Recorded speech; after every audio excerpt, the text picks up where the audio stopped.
This video will cover section 5.3, solving trigonometric equations. The objectives will be to use a standard algebraic techniques to solve trigonometric equations, to solve trigonometric equations of quadratic type, to solve trigonometric equations involving multiple angles, and to use the inverse trigonometric functions that we study in section 4.7 to solve trigonometric equations.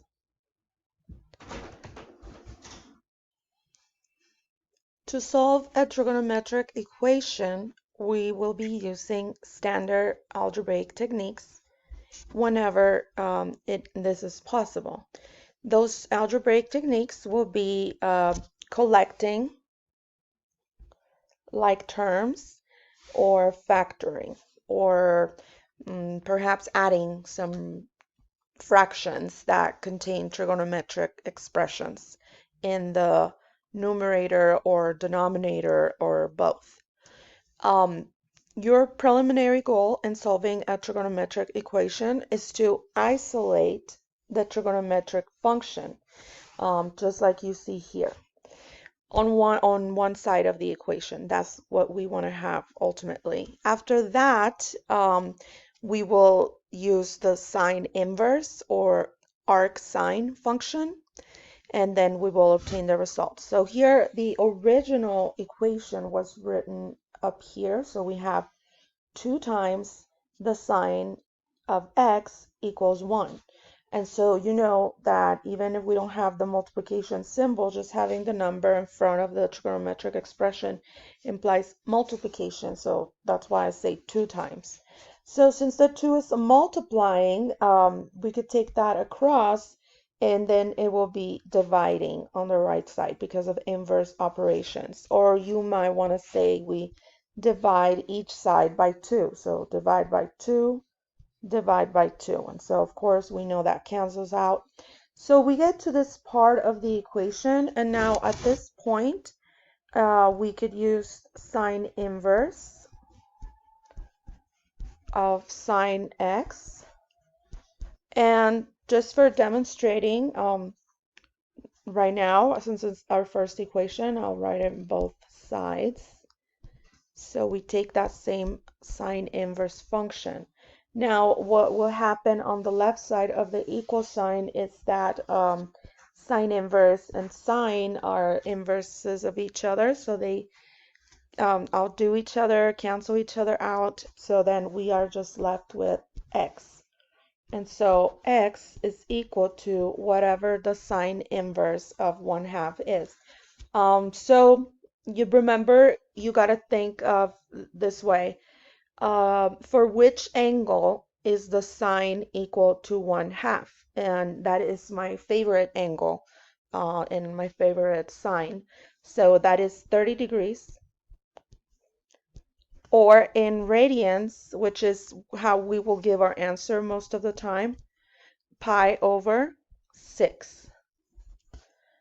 Okay, but we have to also remember that with respect to the unit circle, for the angle pi over 6, the sine is equal to 1/2. And we know that in quadrant 1, sine is positive. Sine is also positive in quadrant 2. And because of that, we could also consider an angle in standard position that starts, of course, in standard position, starts on the positive x-axis. It goes in the counterclockwise direction, and it will stop here. And so here, the terminal side is in quadrant 2. However, to calculate the sine, we could use the reference angle. And so, for example, if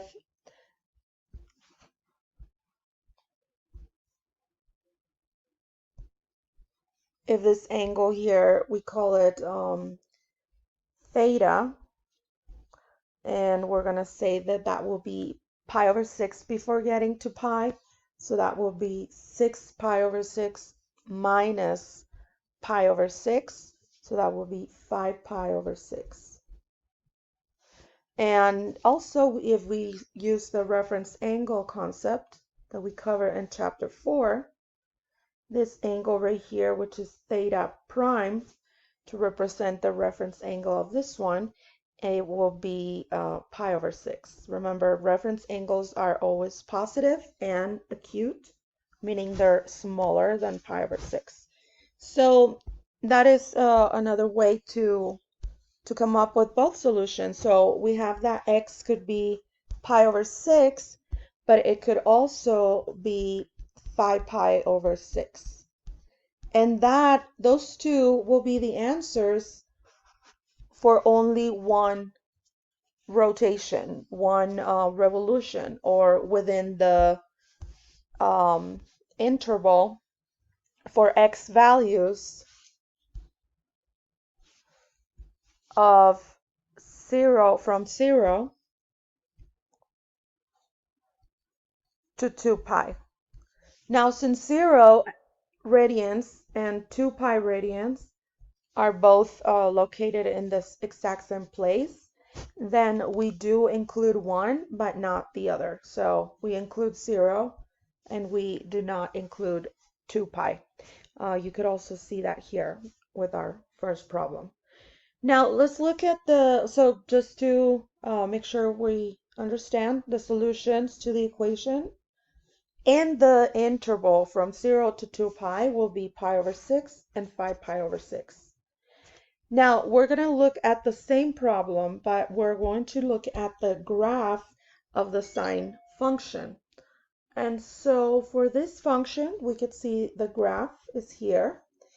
And I'm just going to trace it with the highlighter. So here we have our sine function.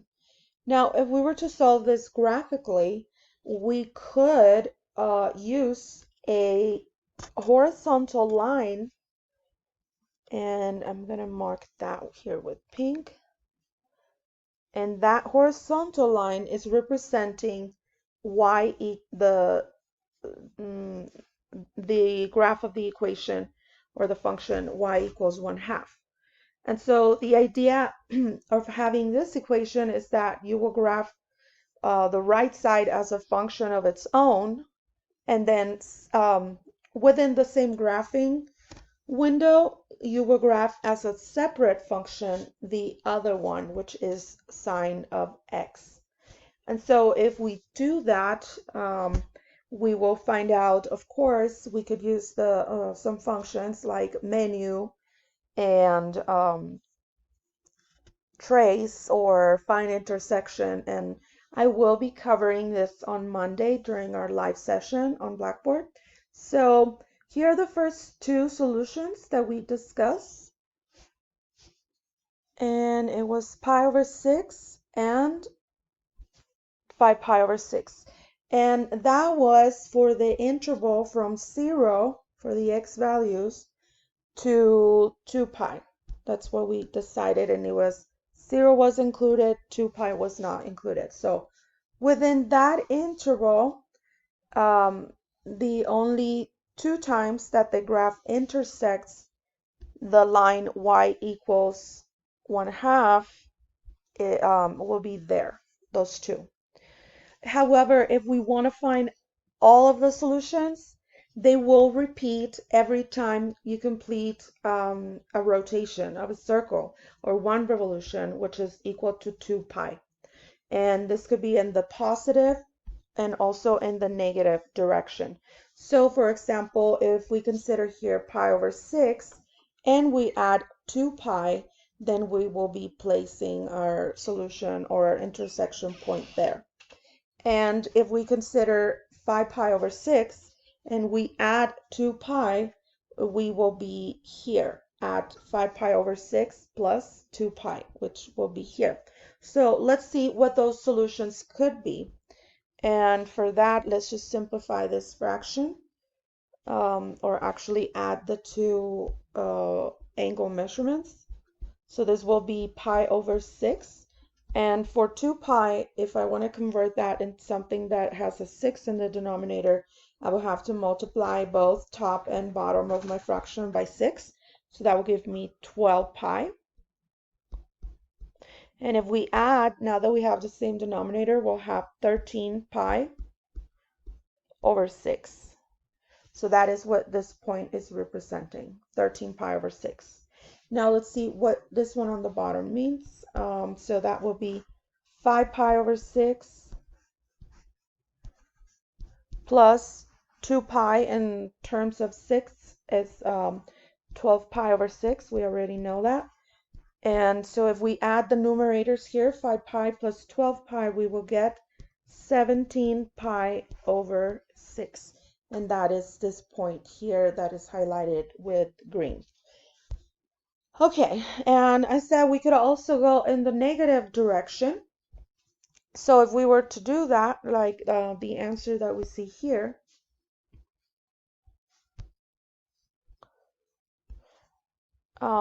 this x value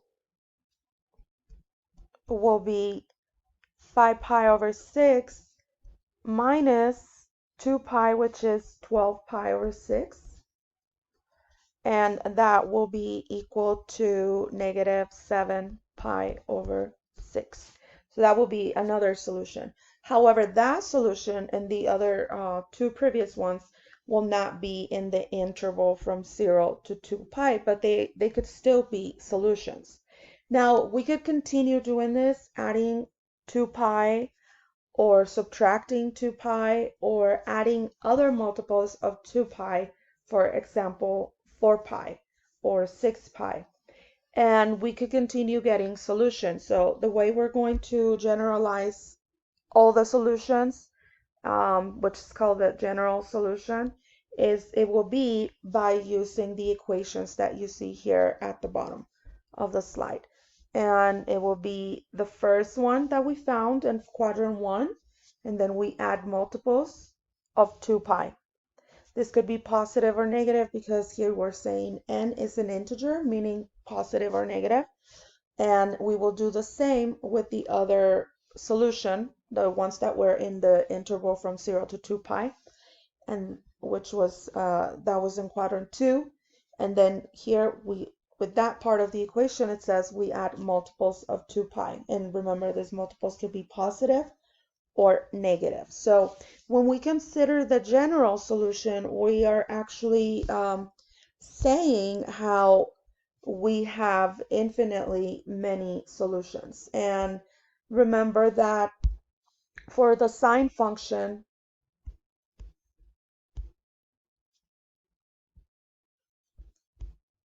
so we say it has infinitely many solutions, the equation, because for the sine function, the domain, which is the x values, it was all real numbers. So from negative infinity to positive infinity. And so I'm going to go back to the graph of the sine function just to clarify that the function, the domain is all real numbers. And so the function keeps extending in both directions, in the negative direction and in the positive direction for the x values. The range, it just goes from +1 to -1, but for the domain, it's all real numbers. And so is the constant function y equals 1/2, and so therefore there are going to be an infinite amount of intersections between the two functions. So in fact, all of those angles that are represented by the two equations here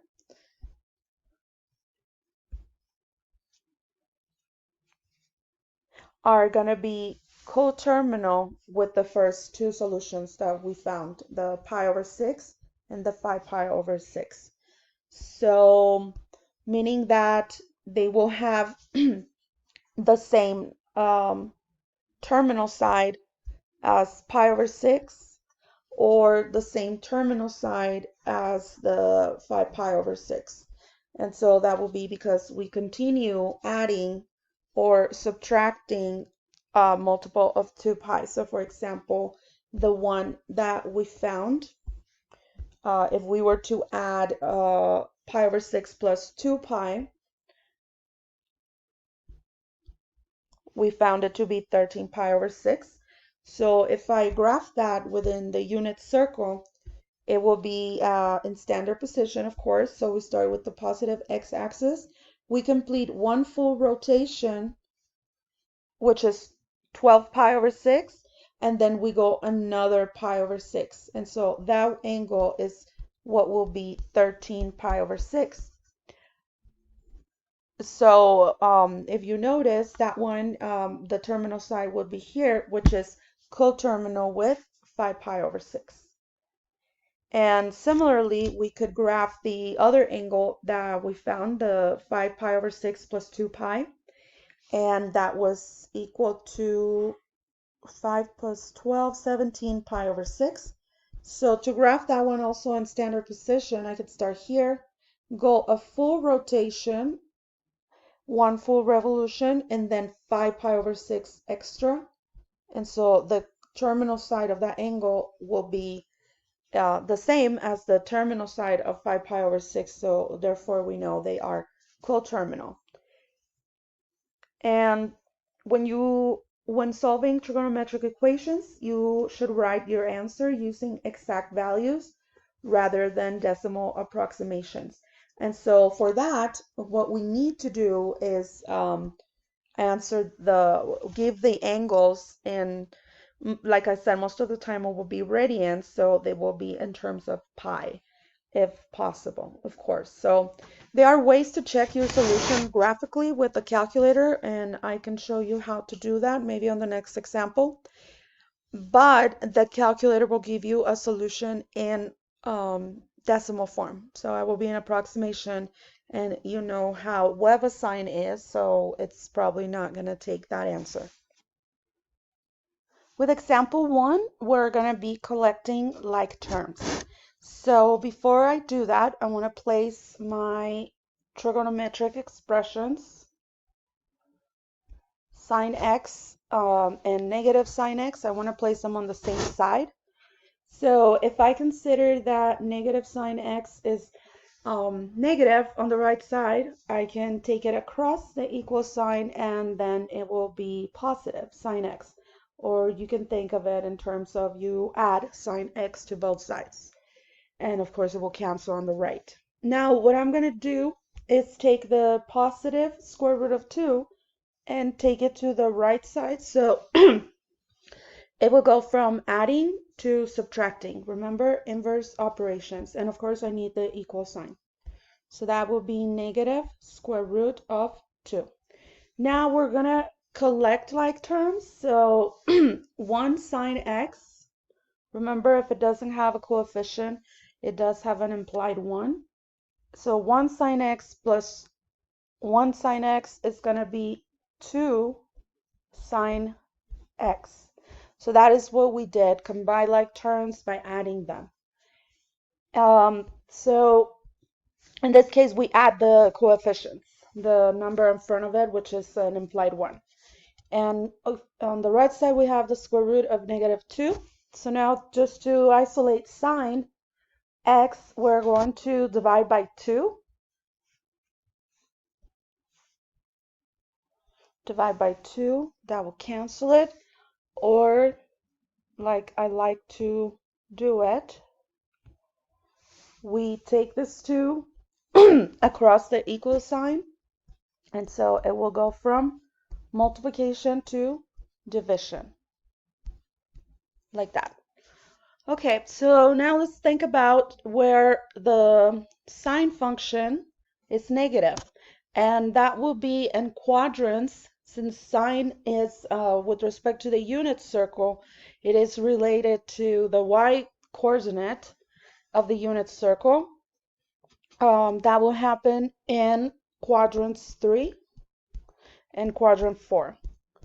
Those are the places where sine is negative.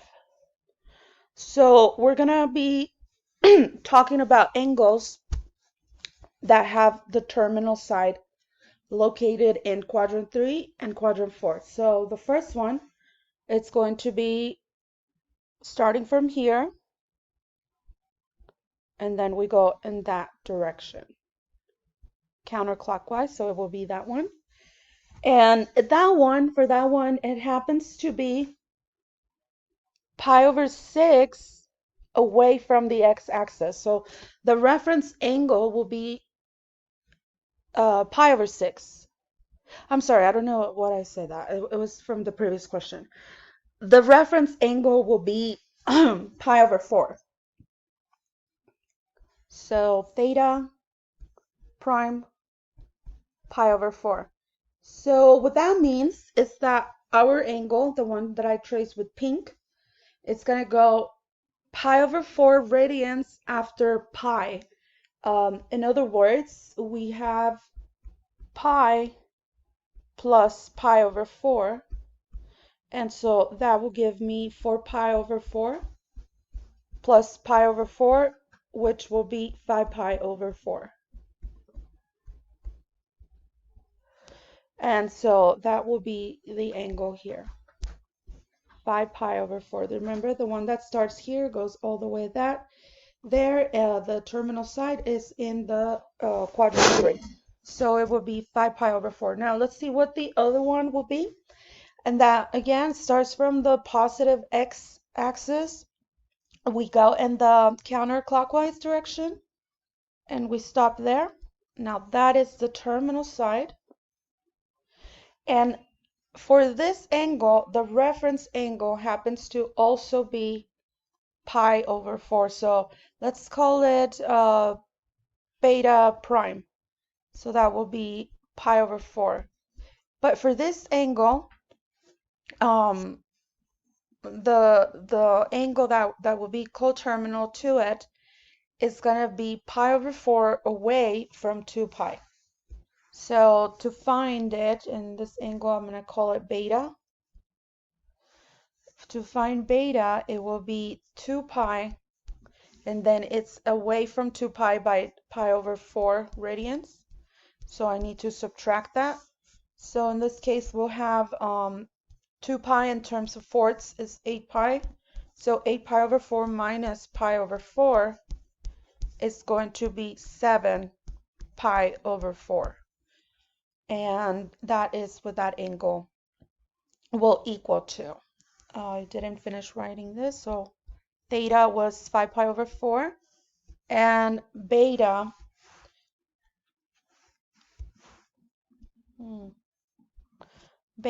is equal to 7 pi over 4. So to answer the question, for which angles is the sine value equal to negative pi over 4, that will be 7 pi over 4 and also 5 pi over 4. And those are the two values that are within the interval 0 to 2 pi. We have to use, we include 0, but we do not include 2 pi because those are located in the same place. So we just leave that interval open so that we still have a function. Now, if we were asked to give the general solution, then that one will be 5 pi over 4 plus 2n pi, and also 7 pi over 4 plus 2n pi. Remember what we discussed in the previous question? With that, we say that we're adding or subtracting multiples of 2 pi, because n is an integer, and that's why I say adding or subtracting.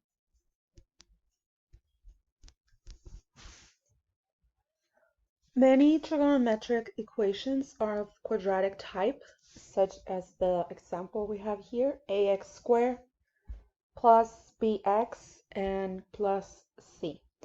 A is the coefficient of the x squared term, b is the coefficient of x, and c is the constant term. So what we're saying here is that a, b, and c are real numbers. And for example, if we had the equation 2x squared minus x minus 1 equals to 0, this could be factored as um, the product of two binomials. And so to factor something like that, we know that to obtain 2x squared, we will need to multiply 2x and x. Also, we know that the only way to obtain a negative 1 or a 1 from a product, it will be by multiplying 1 times 1, and because it's negative 1, we need to make one positive, one negative. So we will have to do a trial and error just to see which one works, a positive and a negative, and then to confirm that you have the correct factorization, you could multiply them.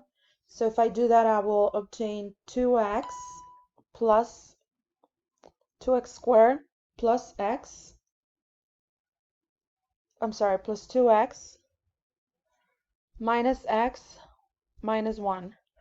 And at that point, if I combine the terms in the middle, because they are like terms, I will obtain 2x squared plus 1x positive, because in this case 2x has a positive, and then minus 1. And that is not what we needed, because we need to have a negative x. So what I need to do is change the signs inside the binomials and then check again. So if I place the signs in the different order, the positive here, the negative here, that will give me 2x times negative 1. That will be, well, let's multiply first 2x times x. So that will be 2x squared. And then 2x times negative 1, that will be negative 2x. Then 1 times x, that will be positive x.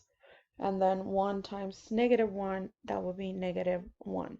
And so from here, if we combine like terms, the expression will be simplified into 2x squared minus x minus 1.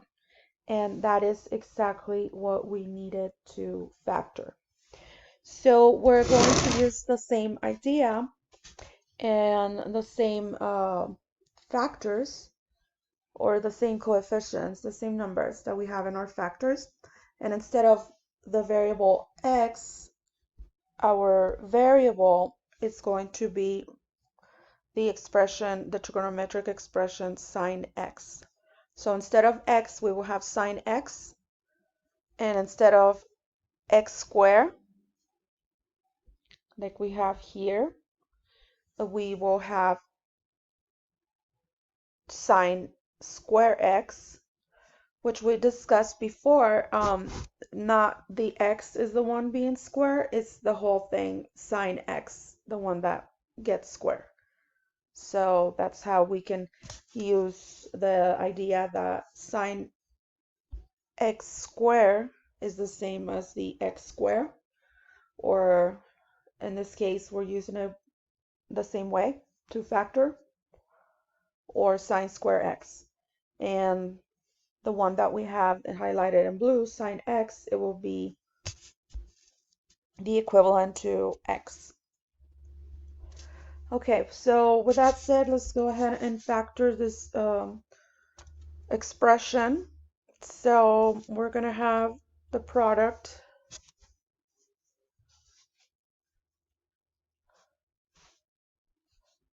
of two factors. So on the first one, instead of having 2x, we will have 2 sine x. And on the other one, instead of having 1x, we will have sine x. Then we take the positive sign from here, plus 1. And then we take the negative sign and the number 1, so minus 1. Now, just like you learned how to solve quadratic equations in pre-cal 1, we're going to use the same idea. And so we're going to use the zero factor property, which states that one of the factors may be zero or both could be zero. So what we do is we equal each factor to zero, and then we will solve for each for x in each factor individually. So 2 sine x plus 1 is equal to 0, and the other one will be sine x minus 1 is equal to 0. So now I'm going to solve for x one at a time. So for the first one, I will have 2 sine x is equal to -1, because this positive 1, if we subtract it to both sides, it will cancel on the left. On the right, it will be -1. Then the 2 is multiplying to sine x, so what I need to do is take it across, and it will be dividing, because multiplication and division, they're inverse operations.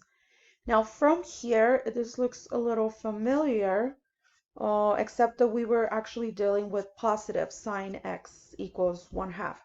In this case, if we think about the unit circle, sine will be negative in quadrants 3 and quadrant 4. And so those angles are going to be located there, well, the terminal sides of both angles, where one of them is going to be pi plus pi over 6.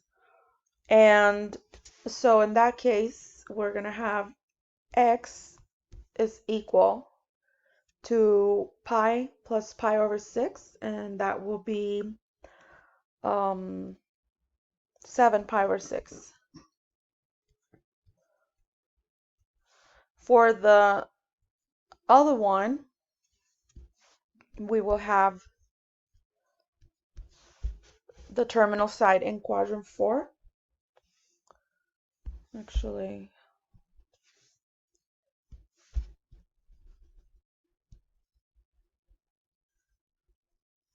so it will be here, and it is pi over 6 away from 2 pi. So that one is going to be 11 pi over 6, because 2 pi is 12 pi. So we're doing 12 pi over 6 minus pi over 6. So that will give us 11 pi over 6. So right there we have our first two solutions, and I'm not gonna generalize the solution with the plus 2n pi, because we are only being asked to find the solutions in the interval 0 to 2 pi. Now I have two solutions. I'm gonna find the other two, and I'm gonna use the other factor of the quadratic equation. So in this case, to solve for x, we will have sine x is equal to +1. And then at this point, you could just, look at your unit circle, or draw your own unit circle. And if you recall, sine is equal to 1 in these two places.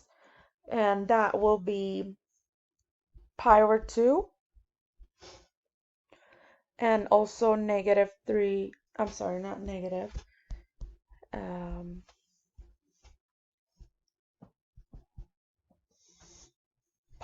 Actually, no, it's just pi over 2. It's only pi over 2, because at 3 pi over 2, sine is equal to -1. So my bad.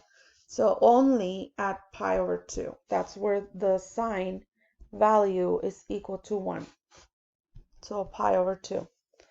And we're not going to add the 2 and pi, because we were only asked to find the solutions in the interval 0 included, comma, 2 pi not included.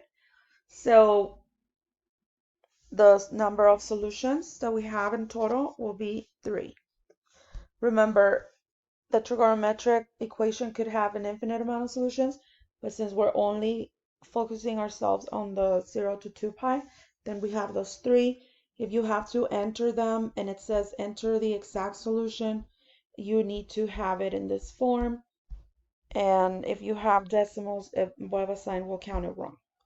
So make sure that you do that. And then, so let's move on to the next example, which is similar. We have a quadratic trigonometric equation, and or a trigonometric equation of quadratic type. So in this case, what we're going to do is factor something that will look this way. The 1x squared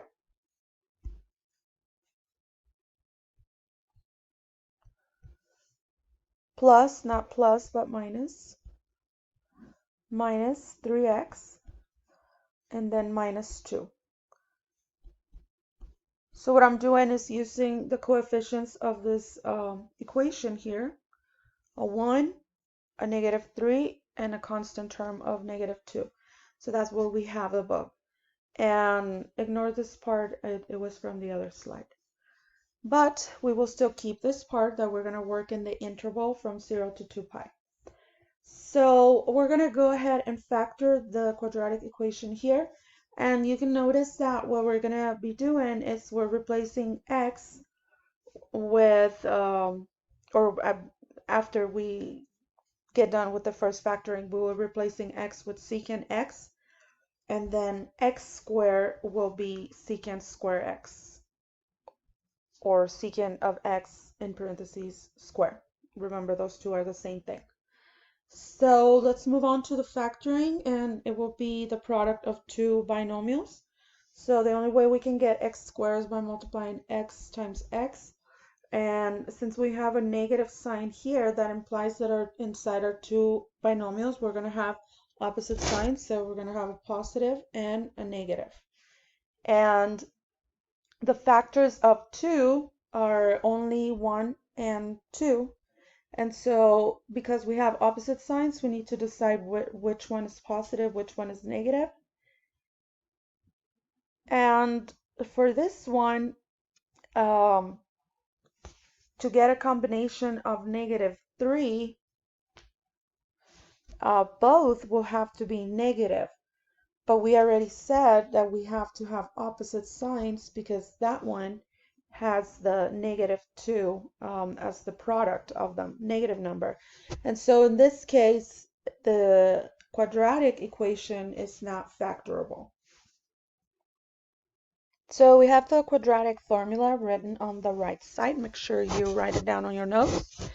And what we're going to do here is use the coefficients in the constant term. So in this case, we have that 1 is going to be replacing a in the quadratic formula.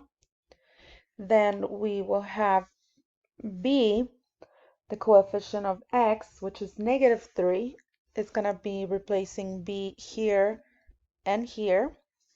And then c is going to be our constant term, which is negative 2. Now, I do like to write these numbers down. So a is a 1, b is a negative 3, and c is negative 2.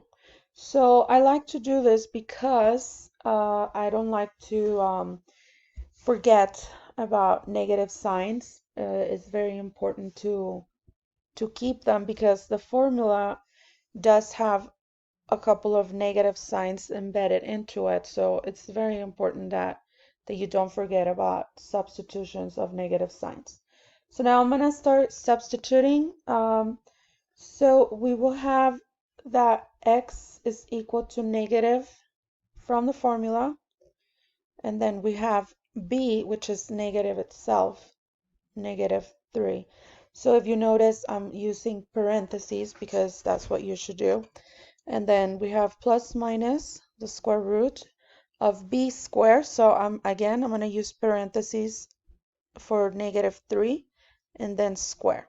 Then we will have negative 4 times a, which is a is equal to 1.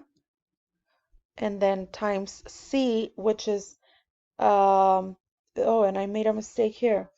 The value for C, I had it as positive 2, and it should be negative 2.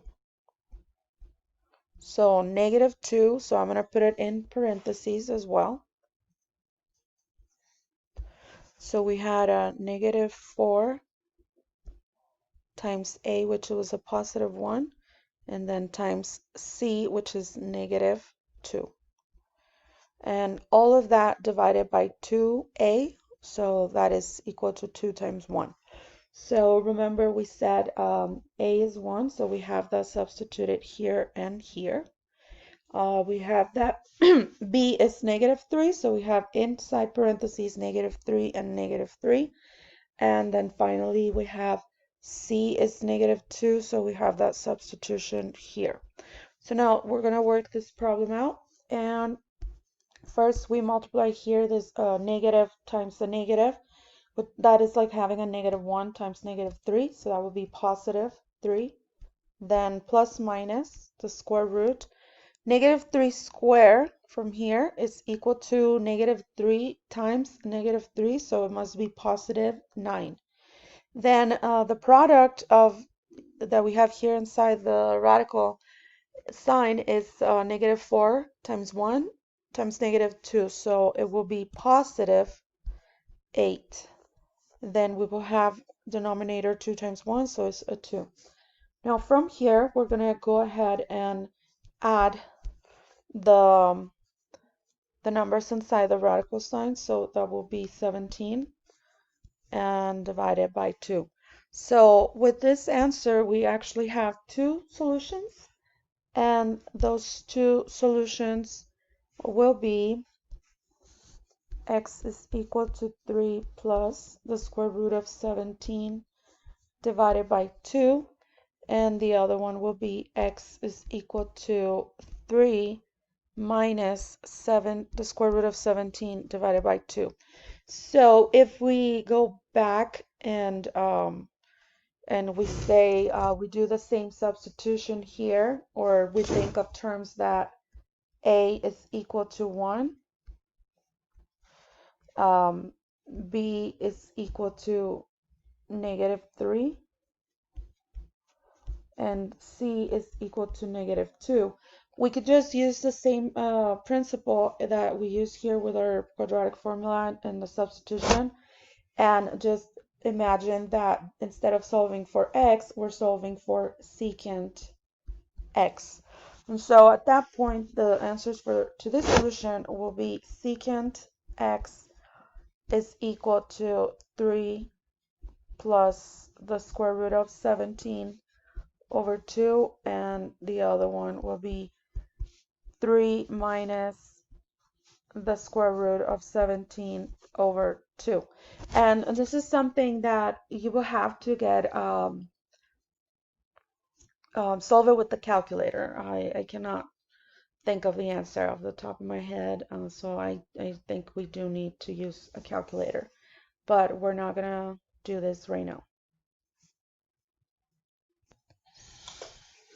The next example involves trigonometric functions of multiple angles of the forms cosine of the angle k times u. And here we are seeing, so here k is an integer, so if we say k times u, for example, it could be something like the cosine of 2 times u, with 2u being the angle in question. Or for example, tangent of let's say 3u, or we could have something like sine of I don't know, 1/2 x. So we're going to learn how to deal with equations like that. And to solve equations of these forms, we're going to first solve the equation for ku.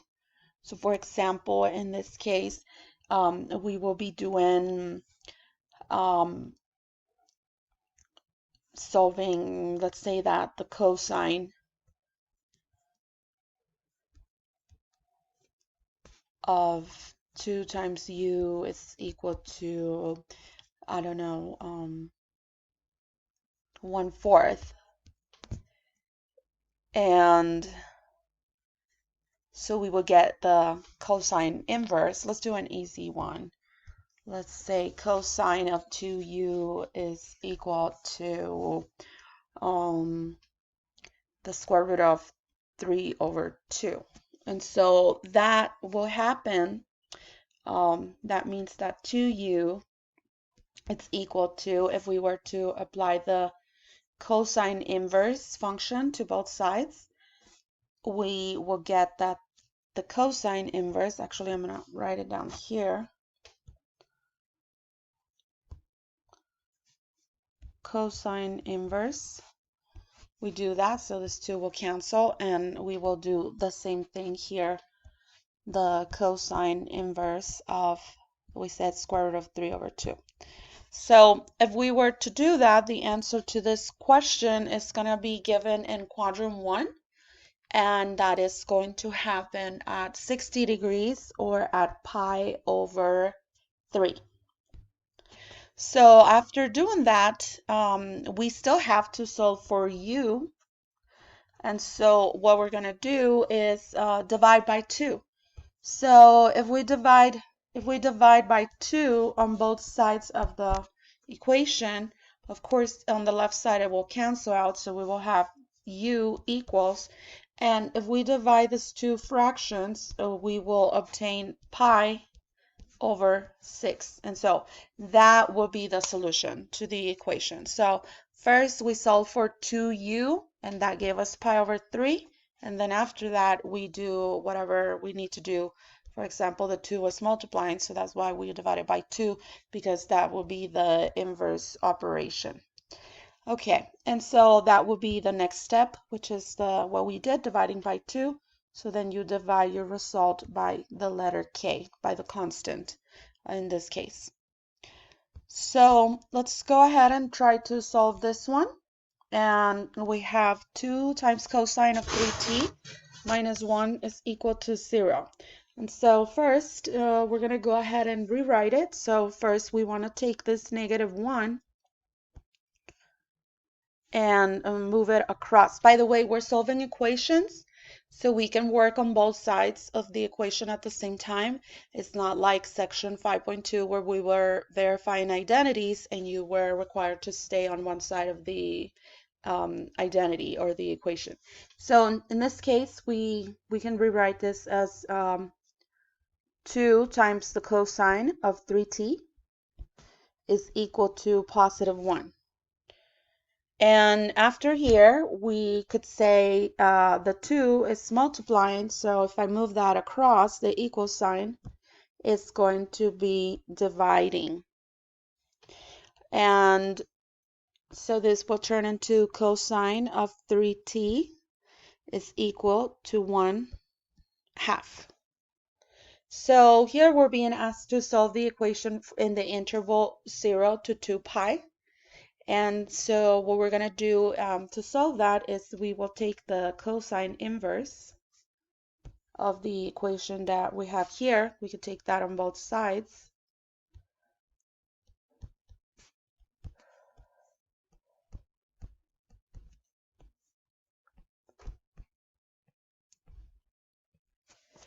And from here, the cosine inverse will cancel out there with the cosine. And here, the cosine inverse of 1/2. Oh, that one is actually 60 degrees or pi over 3. So before I forget, let's correct the one that I did before. So this one, this should have been 30 degrees. So this is wrong. Please correct it on your notes. And we could say that 2u is equal, the cosine inverse of 3, the square root of 3 over 2, it happens here at 60, I'm sorry, 30 degrees or pi over 6. That's where that happens. So here's pi over 6. And so to solve for u, we divide by 2. So we could say 6 times 2 in the denominator and which will give us pi over 12. That will be the answer, the correct answer. Or you could look at it this way, pi over 6 divided by 2. So you could see pi times 1 is pi, and then 6 times 2 is 12, which is what we have here. So please correct that on your notes. Now let's go back to our example 7. So from here, we have that the cosine inverse of 1/2, that will be 60 degrees, 60, which is the same as pi over 3. So that will be the solution. And that is why you have here 3t equals pi over 3. Now, there is another place where the cosine is positive, and that if we look at the unit circle, the cosine is positive in quadrants 1 and quadrant 4. However, if you were to enter this expression on your calculator, you will only get the solution pi over 3 or 60 degrees, the one in quadrant 1, because the way that the cosine inverse function is defined for quadrants 1 and 2. And remember, it was from 0 to pi. And so it will only consider the answer that we have here, which is the one at pi over 6. Okay, so how do we find the answer in quadrant 4? We have to do that with our knowledge of reference angles and all of that. And for that one, it will be the angle that has the same, that is pi over 6 away from 2 pi. So that the reference angle is pi over 6 as well. And so that happens at pi over 6, 2 pi converted into 6. It will be 12 pi over 6 minus, and I don't know why I keep doing this. So sorry. I'm just going to erase it. Just people keep interrupting me at my house. So quadrant 1, quadrant 4, and so we have the angle here, and it should be pi over 3 right here. That is where the cosine is equal to pi over 3. No, I'm sorry, the cosine of pi over 3 is equal to 1/2. Yes. Okay, so that is one solution. The other one for the interval between 0 and 2 pi is going to be here, pi over 3 radians before we get to 2 pi. So that will be 2 pi minus pi over 3. And so that is 6 pi over 3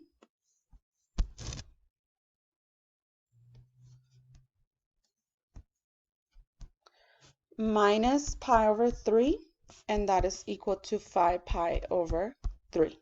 So that's how we find the other solution. So for this angle in standard position, starting here, ending here, that is 5 pi over 3, which is what we have here.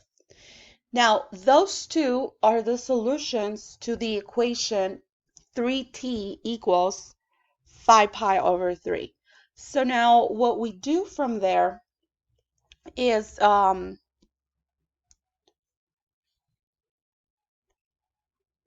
I'm going to write the other one that we have, 3t equals 5 pi over 3. So we still need to solve for t. So to solve for t, we see that the 3 is multiplying t, so we're going to take that across, and I'm going to write that one here. So it will be t is equal to, actually I'm going to need a little bit more room. I'm going to write it here. So 3t is equal to pi over 3. So if we divide by 3, we will have t is equal to pi over 3 divided by 3 over 1, which is equal to pi over 9. So that will be our first solution in the interval from 0 to 2 pi. So for the other equation, the 3t equals 5 pi over 3, I'm going to write it down here. And that will be 3t equals 5 pi over 3. So if we divide by 3 on both sides, so it will be like we're getting t is equal to 5 pi over 9. So that will be our second solution in the interval from 0 to 2 pi.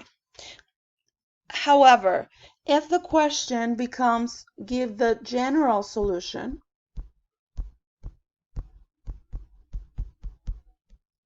then we will work with the first two equations that we obtain. So 3t equals pi over 3 and 3t equals 5 pi over 3.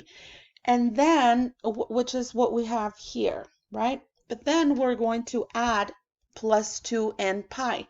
And it's very important that we do that before we find the general solution. So before dividing by 3. So we will consider plus 2n pi. And then after we divide everything by 3, of course, it will cancel here. So then we will get t equals to pi over 9 from this division, that divided by 3, just like we did here. And then plus,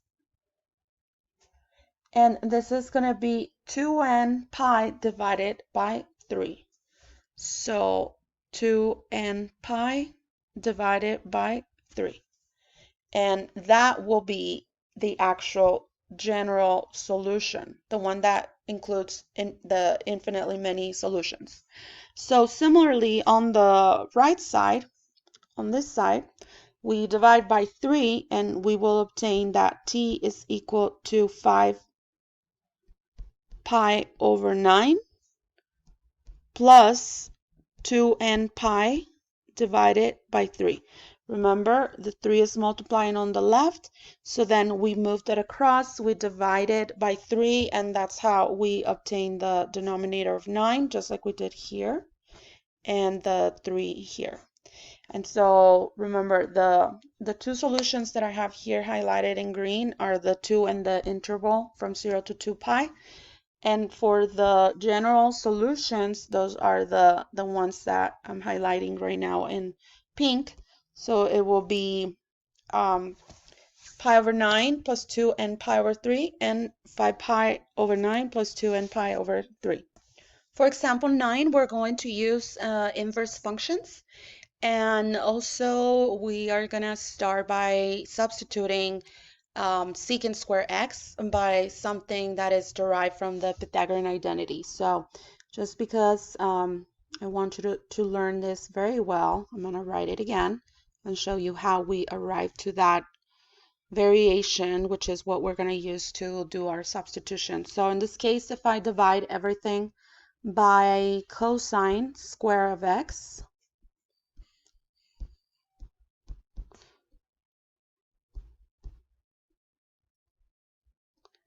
what we will obtain by the quotient identity, the first fraction will be equal to tangent square of x. The next one is going to be equal to a plus 1. And then on the right side of the equal sign, we're going to have secant by the reciprocal identity, secant square of x.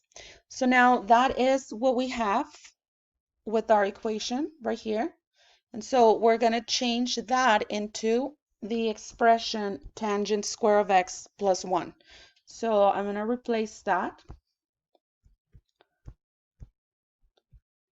And the reason we're doing that is because we have tangent x here. And so somehow we need to arrive to something that has the same trigonometric expression. So that will be tangent square and tangent x. Those have more things in common. So I'm going to copy whatever I have left on the left side of the equation, which is minus 2 times tangent of x. And what I'm going to do with the number 4 that I have on the right side is I'm going to take it to the left so that now it is, instead of a positive 4, it will be a minus 4. Or you could think of you dividing everything by, I'm sorry, not dividing, but subtracting 4 on both sides. Okay, so now we're going to combine like terms, like it says here. And for this one, we will combine the plus 1 and the negative 4. Those are the only like terms. So now we have tangent square x minus 2 tangent x. And then plus 1 minus 4 is negative 3. And that equals to 0. So what we will do next is, just like we did on previous examples, we're going to factor, just like it says here. And I'm going to first write it in terms of x, or let's use another letter. Let's use w.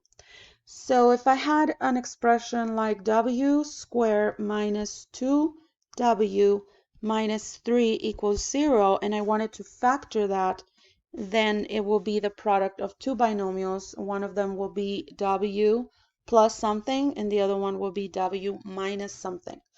I know it's a minus and a plus because the sign here is negative, so that tells me that the product of the two numbers that we're looking for will equal negative 3. So that means one number was positive, the other one was negative. And the only factors of the number 3 are 3 and 1. And so we just need to know where to place them. Is 3 negative or is 3 positive? So because 3 has a bigger absolute value, and we see that we're keeping a negative 2 here, that means that the number with the biggest absolute value will have the negative sign. So that's 3 goes here, and therefore 1 goes here. And so that's how we will factor this polynomial. Now, if we go to our trigonometric expression, we're considering that tangent x right here is the same as w, and we're considering tangent square x the same as w squared.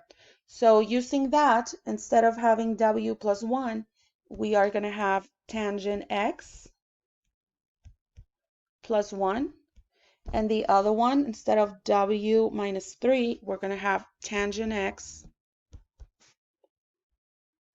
minus 3, just like that. Then we discussed about the zero factor property in a previous example. And so with that, actually I need more room, so I'm going to go to the next slide, the one below. So what we do is we take each factor, tangent x plus 1 equals 0, and by the zero factor property, we know that either one factor could be 0 or both could be 0. So that's why we do this, and we work one at a time. So we will have the other factor as tangent x minus 3 is equal to 0. So from here, we will have tangent x is equal to negative 1. And on the other side, I will have tangent x is equal to positive 3. So the tangent is going to be negative in quadrants 2 and 4. And tangent is positive in quadrants 1 and 3. So to solve this question, we will take the arctangent or the tangent inverse on both sides. So here I will have arctangent of negative 1. Actually, I'm just going to write tangent inverse because it's shorter.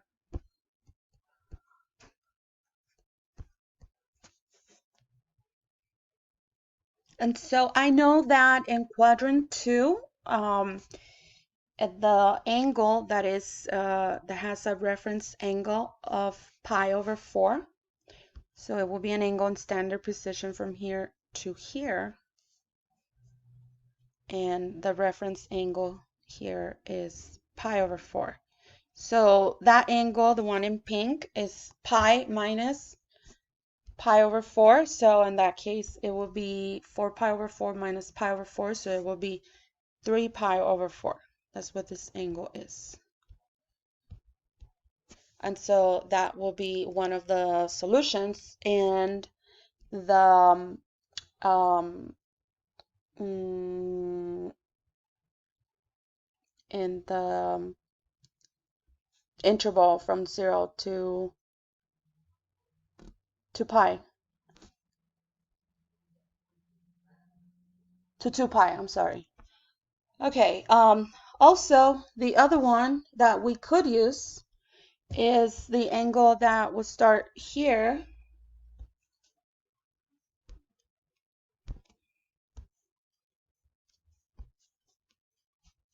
and we'll go in this direction and stop pi over 4 before 2 pi. So that will be like 2 pi minus pi over 4, and that will give you 8 pi over 4 minus pi over 4, and that will be equal to 7 pi over 4. So that could be another solution to this question. So we have two so far, 3 pi over 4, and we also have 7 pi over 4.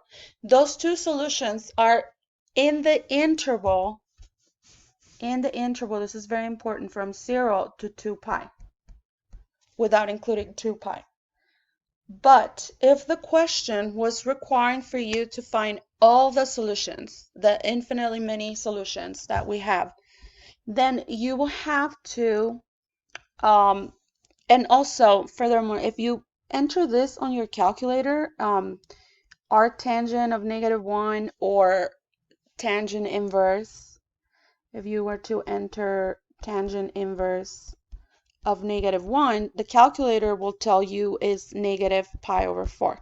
Because when we defined the tangent inverse function, we took the, based on the unit circle, numbers from the interval negative pi over 2 without including it to pi over 2. And so the calculator will always give you an answer in quadrant 1 or 4. And so that happened to be here, but it was the negative angle, negative pi over 4. So that is what the calculator will say. But if your question is give your answer in the interval from 0 to 2 pi, the two solutions, two of the four solutions actually, will be here and here.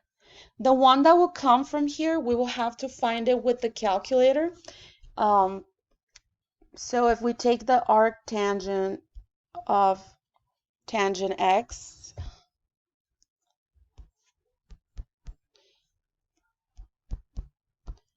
and if we take the arctangent of 3,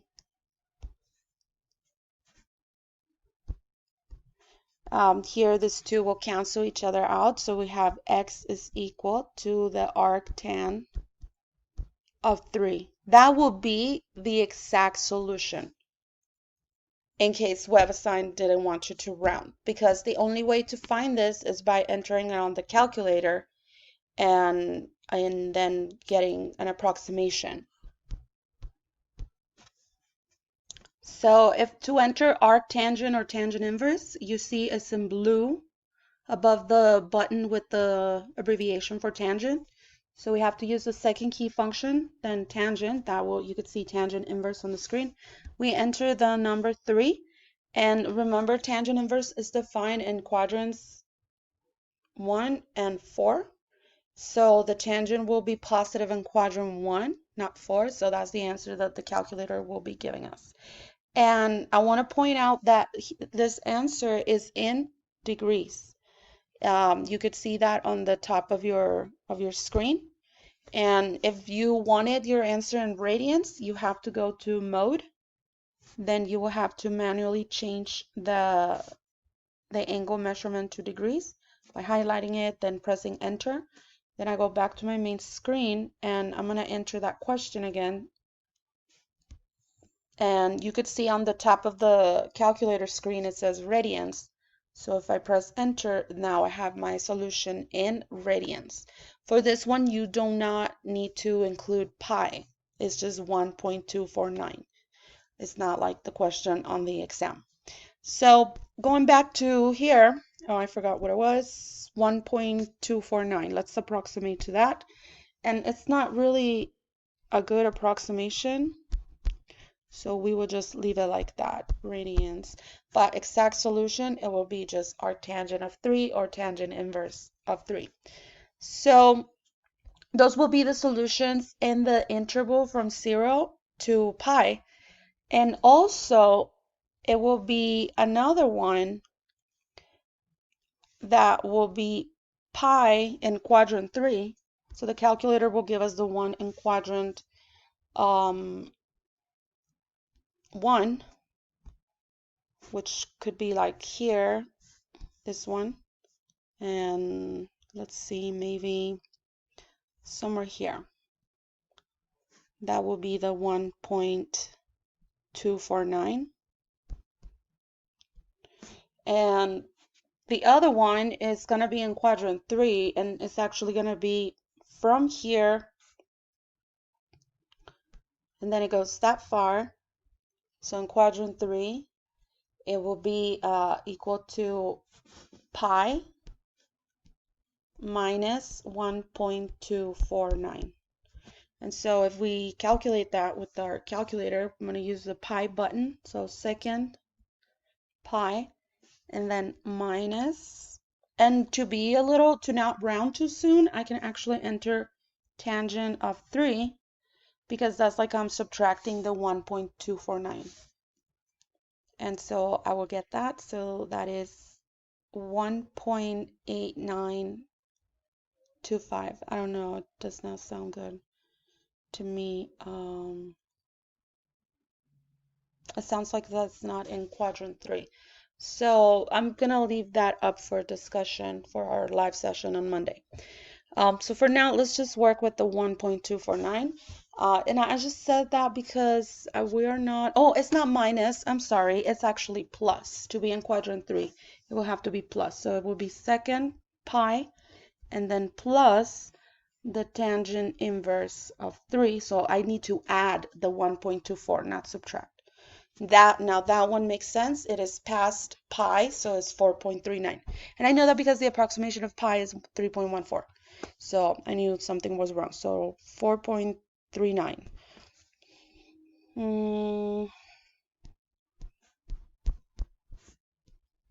So that will be the fourth solution. So again, our solutions are in the interval from 0 to 2 pi. It will be 1.249, 4.39, 3 pi over 4, and 7 pi over 4. Those will be the four solutions. But now to generalize them, and this is the last thing we will do, I promise. To generalize them, we take the exact solution, like I said before, arctangent of 3, and the one from here, which is the one that we could get with the calculator, negative pi over 4. And then to represent the general solution, we're gonna add n pi. Why n pi and not 2n pi? And that is to represent the general solution. The reason is that the period of the tangent function is pi. The period of sine and cosine is 2 pi. So that's why it's different. So if you were to solve an equation with cotangent, you will also add to your general solution, you will add multiples of n pi. But if you were to answer an equation with secant or cosecant, you will add multiples of 2n, multiples of 2 pi, so it will be 2n pi. Okay, so if we were to add, for example, to obtain one of the solutions that we have in the interval from 0 to 2 pi, if we were to add 1 times pi, if we make n equal to a 1, like we're doing here. So if we do that, we will have negative pi over 4 plus 4 pi over 4, which is that converted into fourths. And so that will give us 3 pi over 4, which is what we obtained here. And you could also look at a unit circle. So this is the end of the video.